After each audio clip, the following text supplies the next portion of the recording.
Type 3 হচ্ছে তৎসম উপসর্গ।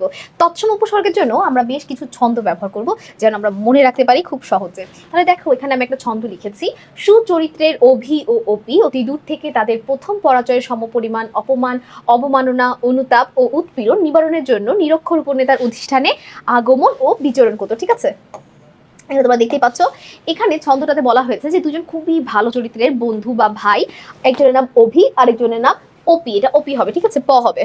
একজনের নাম হচ্ছে অভি এবং আরেকজনের নাম হচ্ছে অপি। তো সুচরিত্রের ভালো দুটা ভাই, সুচরিত্রের মানুষ, সুচরিত্রের অভি অপি অতি দূর থেকে তাদের প্রথম পরাজয়ের সমপরিমাণ অপমান, অবমাননা, অনুতাপ ও উৎপীড়ন নিবারণের জন্য, অর্থাৎ তারা একবার নির্বাচনে দাঁড়িয়েছিল। নির্বাচনে দেখো সুচরিত্রের মানুষ বা ভালো মানুষরা তো নেতা হতে পারে না, ঠিক আছে, ভালো মানুষরা নেতা হতে হলে একটু একটু মিথ্যা বলতে হয়, তো ভালো মানুষরা তো নেতা হতে পারবে না, এটাই স্বাভাবিক। তো সুচরিত্রের অভি অতি দূর থেকে তাদের প্রথম পরাজয়, অর্থাৎ তারা হেরে গিয়েছিল, সেই পরাজয়ের সমপরিমাণ অপমান, অবমাননা, অনুতাপ ও উৎপীড়ন, অর্থাৎ যেহেতু হেরে গেছে তাহলে অপমান কাজ করেছে, অবমাননা হয়েছে, অনুতাপ হয়েছে, যে আর একটু যদি প্রচারটা করতাম তাহলে হয়তো জিততে পারতাম। আর উৎপীড়ন নিবারণের জন্য নিরক্ষর উপনেতার, তারা এখন ডিসাইড করলো যে তারা একটা উপনেতা। উপনেতা কাকে বলে?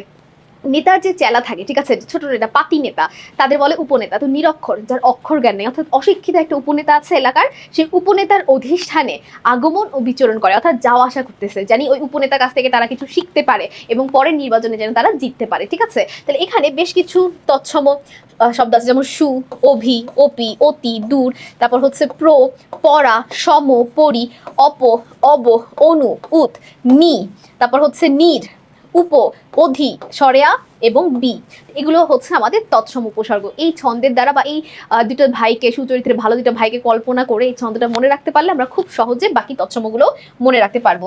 আচ্ছা, এরপর দেখো তাহলে আমাদের প্রথম প্রশ্নে কি আছে তৎসম নিয়ে, সেটা একটু দেখে নেই।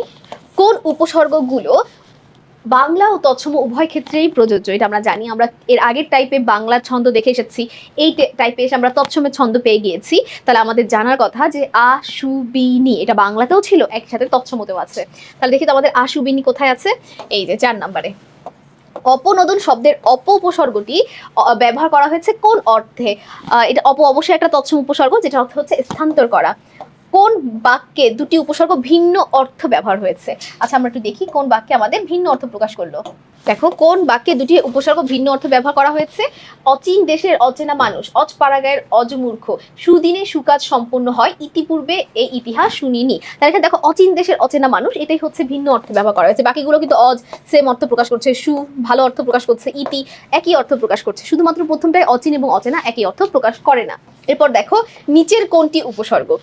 গুলো, টা, উপ নাকি ও? আমরা মাত্র দেখে এসেছি তৎসম ছন্দে উপনেতা, নিরক্ষর উপনেতার অধিষ্ঠানে আগমন ও বিচরণ করতো, সেখানে আমরা দেখতে পেয়েছি উপ হচ্ছে একটা তৎসম উপসর্গ। অর্থাৎ ছন্দটা যদি তোমরা একটু মুখস্থ রাখতে পারো বা নিজেদের কল্পনার মধ্যে একটু আনতে পারো, তাহলে কিন্তু তৎসম থেকে যেখান থেকে প্রশ্ন আসুক না কেন তোমরা খুব সহজেই উত্তর দিতে পারবে। তো সকলকে অসংখ্য ধন্যবাদ। আসসালামু আলাইকুম, আল্লাহ হাফেজ।